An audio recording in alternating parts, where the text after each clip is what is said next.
Union address. Former presidential candidate Governor Mitt Romney is back with us. Governor, good to see you.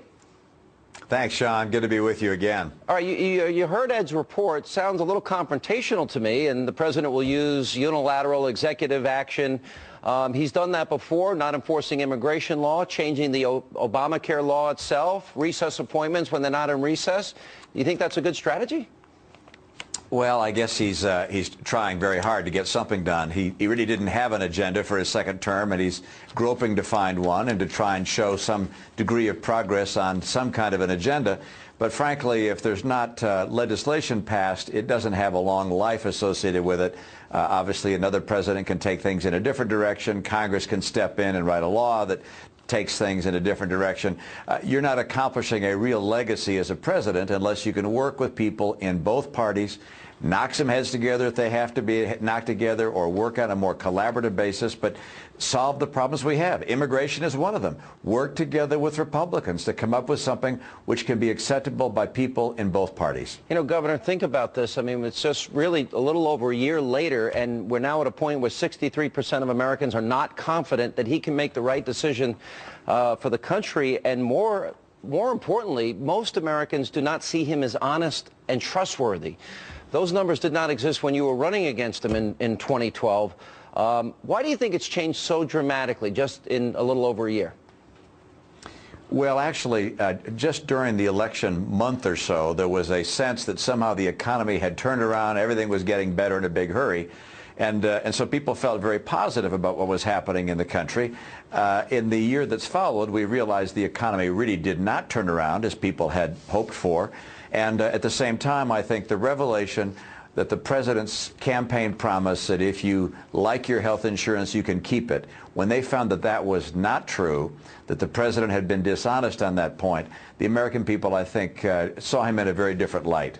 And it's a very difficult thing to try and reestablish a reputation for integrity and honesty if you've lost it in such a dramatic way as those promises demonstrated. You had a unique perspective running against him that I guess only John McCain had before you.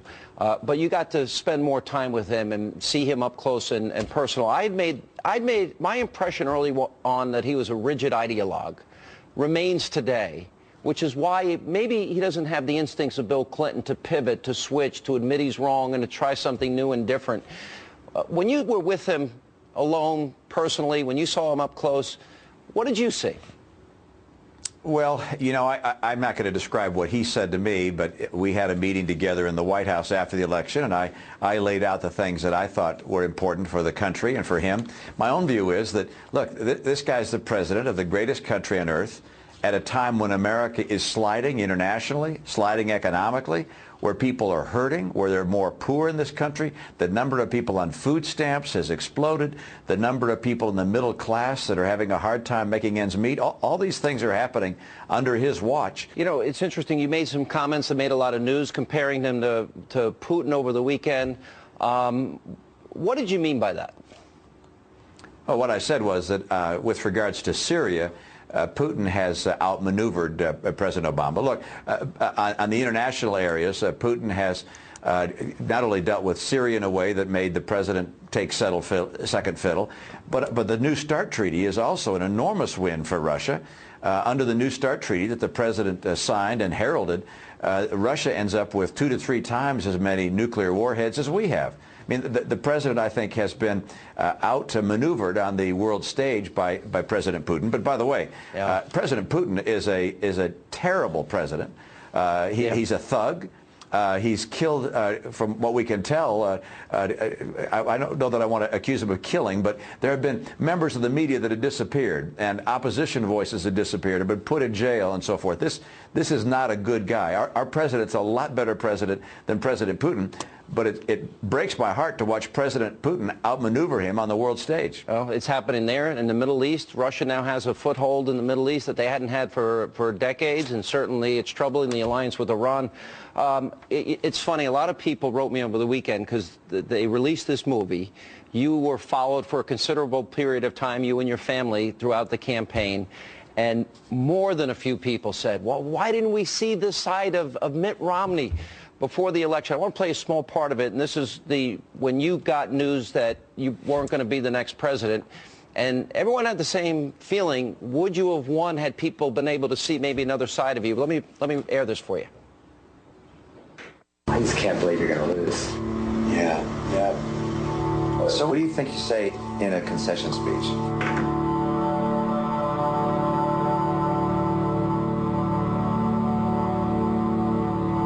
By the way, does someone have a number for the president?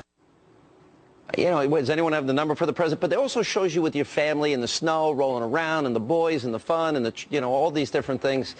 Is it hard during a campaign to maybe show that side of yourself because of the environment that you're in?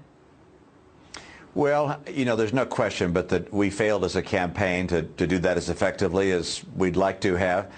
We had at the convention, for instance, a 10-minute film that showed me with my family many of the kinds of clips that frankly made it into the movie. And of course, there were people at the convention that stepped forward and talked about our relationship in the past. But, not a lot of people watch conventions. In this case, for instance, the networks decided to cut back on the coverage of conventions, so people didn't see the film, didn't see those testimonials. It's getting harder and harder, I think, to see behind the if you will, just the debates, and to see behind the attacks of various campaigns, to see who the person really is. And frankly, I wish we'd done a better job at that, and I hope that the next guy or gal coming along in our party is able to find a way to communicate who they are, so the American people are not going to be led astray by the mischaracterizations that are often part of the campaign strategy of the opposition. All right, one funny thing. I saw you on Jimmy Fallon's show doing a slow jam with Jimmy Fallon. I'm going to play it and get your reaction to this. You keep talking like that and people are going to start thinking you're running for president again. I've heard of sloppy seconds, but I ain't never heard of sloppy thirds. Jimmy, I'm not running again. There are a lot of great candidates for 2016, and I'll be supporting the Republican nominee 100%. Don't you mean 47%? That's a low blow, but it's pretty funny. You like doing stuff like that? I sure do. I must admit, over the last few years, it has been an absolute thrill to sit down with Jay Leno, also with Dave Letterman a couple of times. Jimmy Fallon is a very funny guy and really easy to be interviewed by.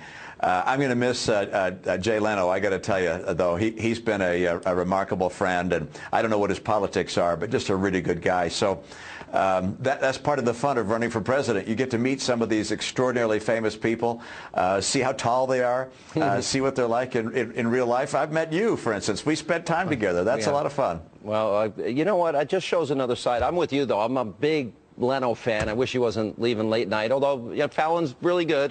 I like Leno the best. He was my favorite. So, Governor, I wish you were giving that speech tomorrow night, but I'm going to be there, and I'll suffer through it and report on it on Wednesday night. Thanks so much for being back with us, and hopefully we'll see you soon. Thanks so much. Great to be with you. All right, and then coming up tomorrow, I will have that front row seat.